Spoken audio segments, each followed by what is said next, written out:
February स्वातंत्र्यवीर विनायक दामोदर सावरकर यांची पुण्यतिथी.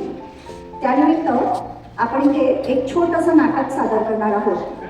तत्पूर्वी मी आपल्या शाळेचे उपमुख्याध्यापक माननीय वैद्यसांना विनंती करते की त्यांनी या कार्यक्रमाचं अध्यक्षस्थान स्वीकारावं.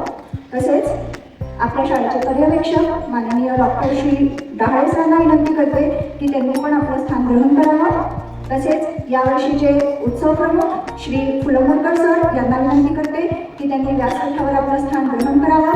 तसेच वर्ग 5 ते 7चे ज्येष्ठ शिक्षक श्री सातपुते सर यांना पण विनंती करते की त्यांनी व्यासपीठावर आपलं स्थान ग्रहण करावं. आपल्यासमोर वर्ग 6 चे विद्यार्थी एक छोटंसं नाटक सादर करणार आहेत.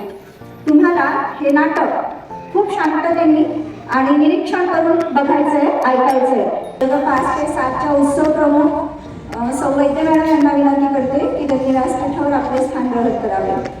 तर आता आपल्यासमोर वर्ग 6चे विद्यार्थी सादर करत आहेत स्वातंत्र्यवीर विनायक दामोदर सावरकरांवर एक छोटीशी नाटिका.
स्वातंत्र्यवीर सावरकर यांना श्रीवार अभिवादन.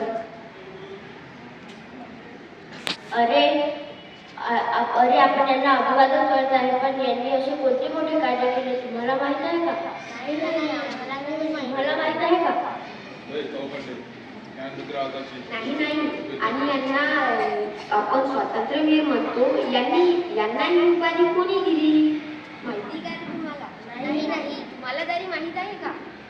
आणि त्यांना ते काळं पाणी ते काय झाले, ते काय होणार तुम्हाला माहिती आहे? आणि ते त्यांचे हिंदू विचार ते काय कोणाला माहित आहे का? की नाही आम्हाला नाही. तुम्हाला तरी माहित असेल.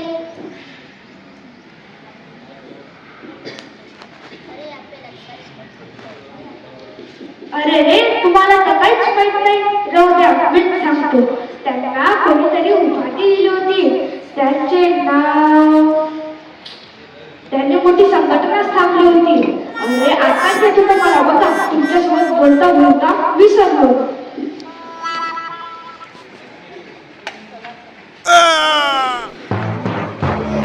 नका बाळांनो, मी विनायक सावरकर.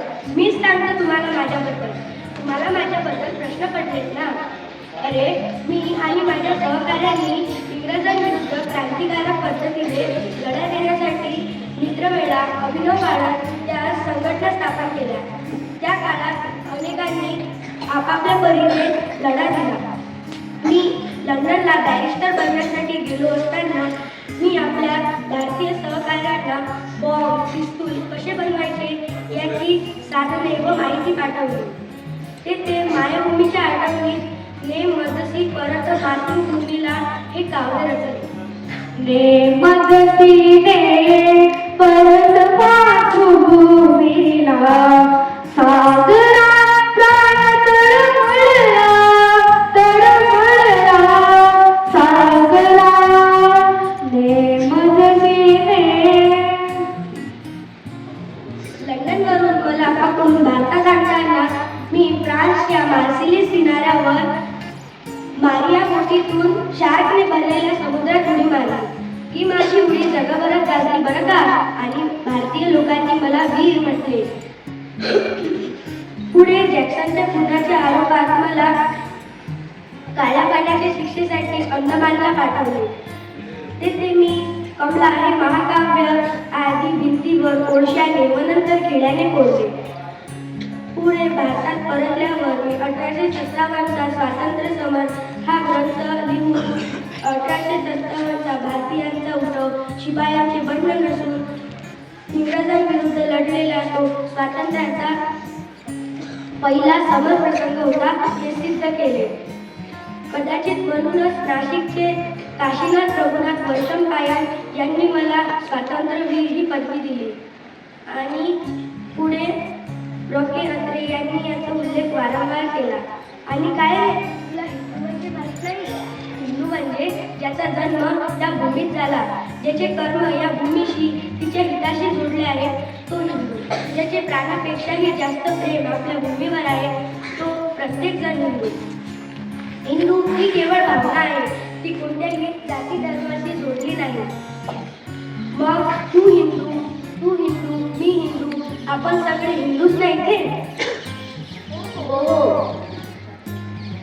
आपल्या देशावर प्रेम करणारा प्रत्येक जण भावनेने किंवा वृत्तीने हिंदूच की रे, हेच माझे हिंदू विचार. आज आपल्याला स्वातंत्र्यवीर विनायक यांनी खूप छान माहिती. आता हे सर्व लक्षात राहील ना? हो.